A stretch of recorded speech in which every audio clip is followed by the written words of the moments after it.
You think so? Well, I mean, if you have a very, very strong rushdown character, yeah, you can make it work. But in a matchup like Villager, there's very little that Villager can get out of it unless he's already, for example, edge guarding. If we're talking like they're both just staring at each other in neutral, and you take away those resources, like for example the Levin sword, then it's like, well, Robin's gonna be able to play keep away for a few seconds and get it back. Right? Well, I disagree, and we need to go to the next match, so we'll talk about it later. All right. We'll agree to disagree there. Now we've got Mr. Game & Watch, played by Gavs, against Blender's Palutena.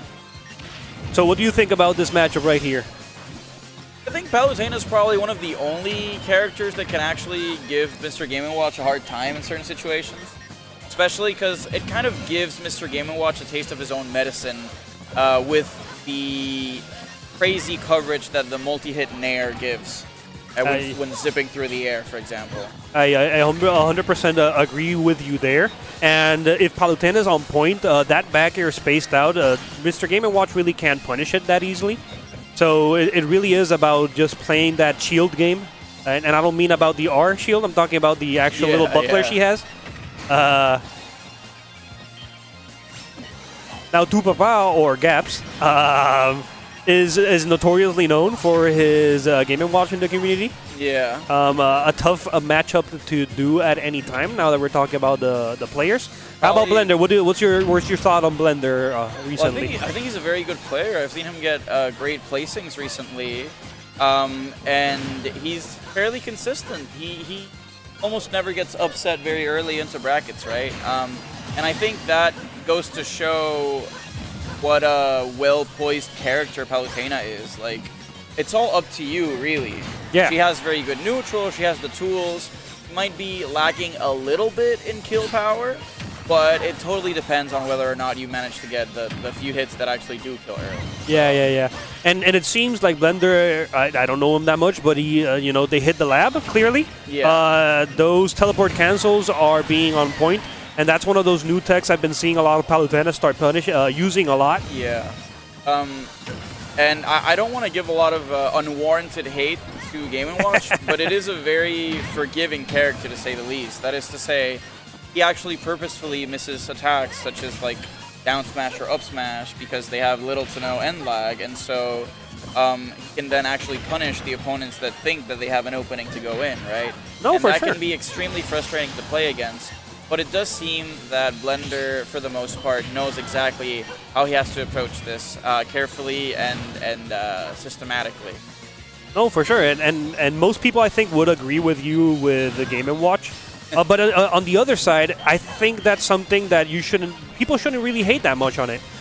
Sometimes if you're going to a big bracket, it's better to actually have a character which you don't have to think that actively in certain times. Right. This is a mental game. Like when you're going to a tournament, it's not like playing someone once online or with a friend. Yeah. It really is. It takes a toll on your mentals. And using someone like Game & Watch can help you a lot. If you feel you're not one of those people that has the best mentals, consider a character that's simpler, that has a game plan which can be easily described, like Game & Watch. Right? Yeah, whereas I agree with you, if you're using someone like Palutena is a toolbox character. Yeah. You really have to think a lot about what you're doing. So if you feel that's one of your strong suits, you don't get frustrated, you're creative, then Palutena is the type of character to use. And so far, Blender has shown me a pretty decent creativity just on this first match. So I do hope to see a little bit more of it going forward. So far, it has a small lead. They need to start closing it off. Very good work with that bucket. Never mind. Forgot what I was saying. Well, I think the bucket with explosive flame doesn't do to an absurd amount of damage, but it is a really good tool, especially for shield pressure. My question is, would it have killed at 130%? Oh, for sure, I think so. I mean, what is it, frame 2 or 3 that it comes out? It's insanely fast. It is very fast. But let's not live on the past. Let's live in the present, right?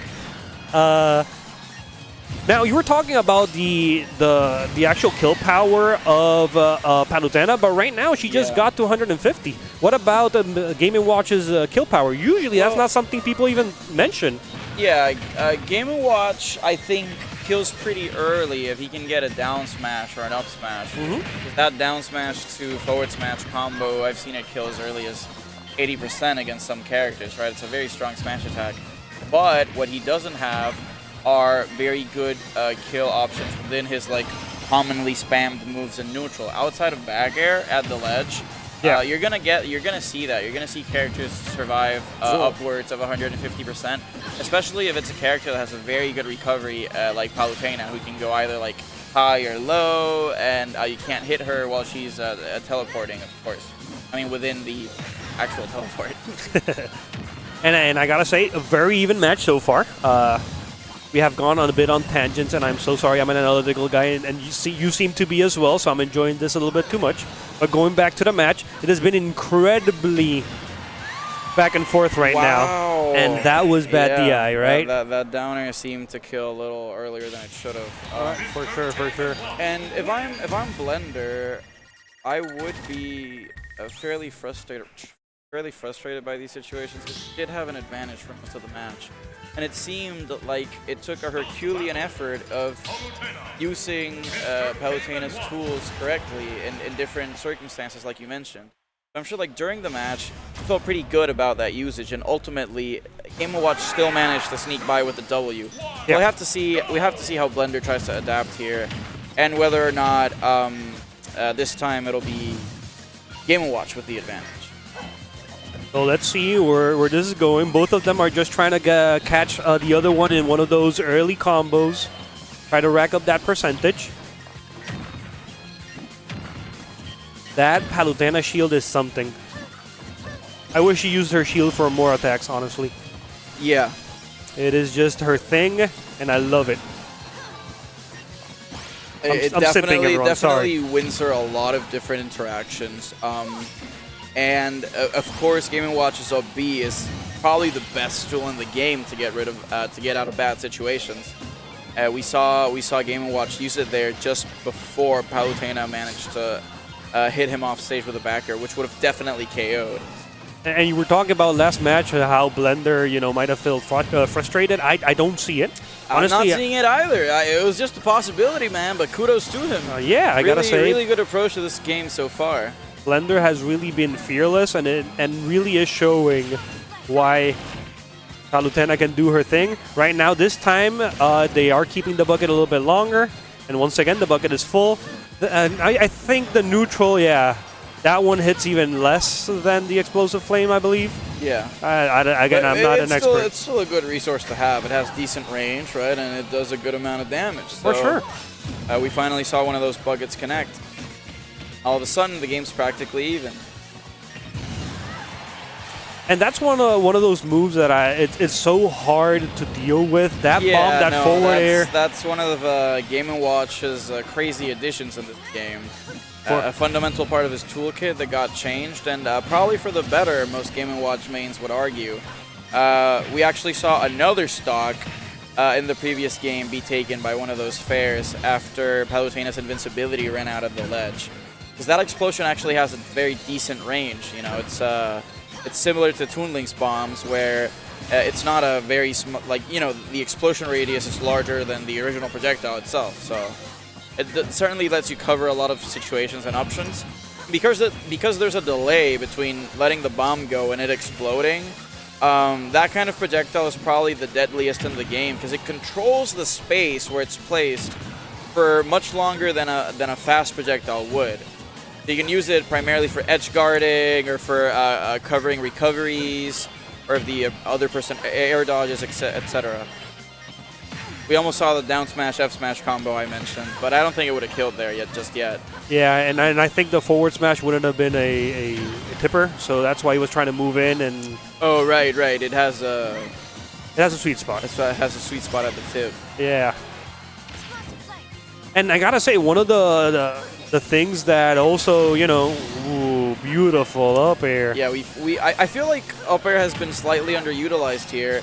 But it seems like Blender had that in mind and Whiff pulled it out there at the exact proper moment. Yeah, and correct me if I'm wrong, that's one of those things where, you know, initially, if you recall, they nerfed Palutena a lot. Yeah. And people just dropped her. But then they actually buffed that up air. Right. And so it's one of those tools where most people don't think on it because it just changed at some point. Right. After everyone had dropped her.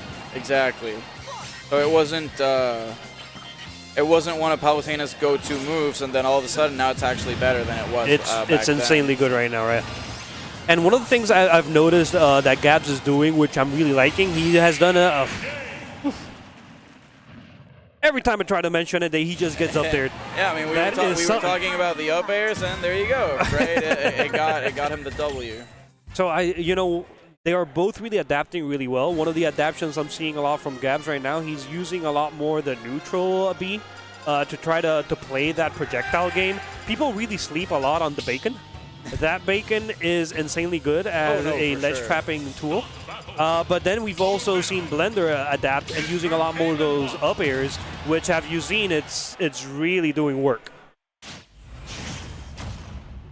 And we have a 1-1 match. This is the types of matches I enjoy watching. I like the stress. I like to see what they're doing. The pressure is on. The pressure is on. But see what I mean about the bacon? He's just trying to use the bacon a lot more, try to force Palutena to either decide either you come to me or you let me bucket your projectiles, right? All things considered, though, the bacon is definitely best at the ledge with all those active frames from the separate little pieces of sausage. Is it sausage or is it bacon? I don't know. I'm seeing some fish. There's a little bit of everything. Some meat. I just say bacon because bacon's some delicious. Sausage.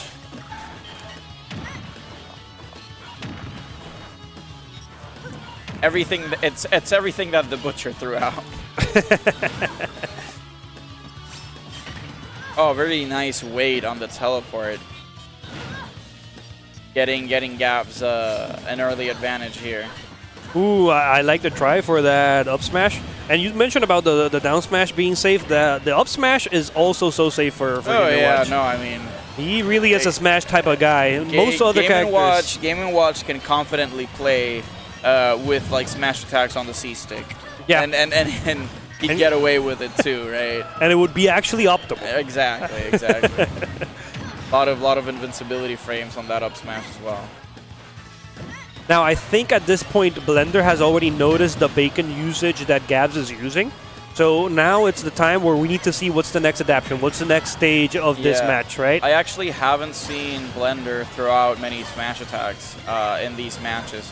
And I get that they're high committal, but especially something like an up smash can cover so much space that it might be useful to experiment with when Game & Watch is coming back up from the ledge. For sure. And you know, people really sleep on that win box. That win box can do so much work. Right, yeah, for sure, on the forward smash and down smash. And we were talking about it a bit. That time we saw the trade go in Gab's favor. That was the interaction that I believe won Blender the previous game. An up air versus down air clash. And my question is then, what was it? And now we saw it in Blender's favor. Jeez. So is it a spacing thing? Like, what is causing this interaction? I believe the up smash already has to be active when Game & Watch starts to do his down air. Otherwise, it's gonna lose. Interesting little thing. And here's exactly what I was mentioning. I am going to throw some bacon, and if you throw a projectile, I'm going to bucket it. What's the next stage? Yeah, this has definitely been one of the closer sets that we've seen here on stream so far. Hit for hit, and we're already 1-1, so it might be a last game, last stock situation soon enough.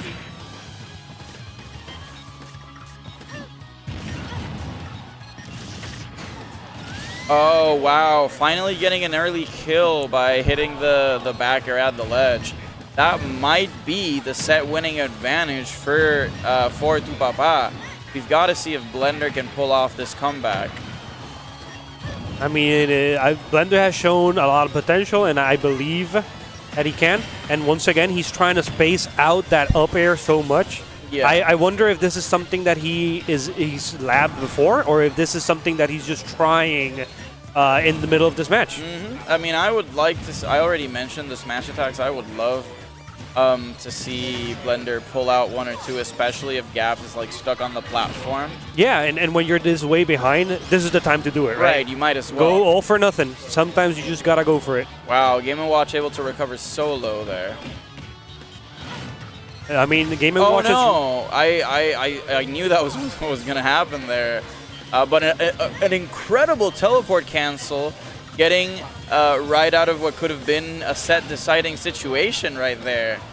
Excellent lab work by Blender once again. Yeah, it does seem a lot like Blender's that type of lab player, and clearly they've done their homework. Oh, now, the problem is, if we're saying it's one of those lab type of players, they're not that intuitive, you might not get your random smash attack. Right. I get what you're saying. And right now, it's certainly looking pretty grim for Blender as Game & Watch has managed to extend the lead further and further by getting all of these small hits in between. Yeah. Now, one of the advantages, and they did it right there, that normally wouldn't have killed. It's all the rage. Like, the amount of rage that Palutena has helps a lot to actually close down that stock. And all of a sudden, a small combo is breathing new hope into Blender.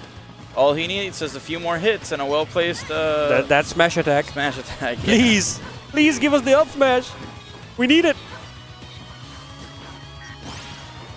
We even saw Papá take a big gasp of air after he got KO'd that last stock, knowing how much is at stake here with this set. I'm feeling too much tension right now. I'm so sorry, everyone. But this is last talk, and hey, I gotta sometimes say, it's best to. And like we mentioned earlier, that forward air is absolutely it's so good. It's so good in ledge guard scenarios, especially when you're at hypersense. Because for those of you that don't know, this is a pretty fundamental game mechanic, which is that your ledge invincibility is shorter when you're at a high percentage. So you have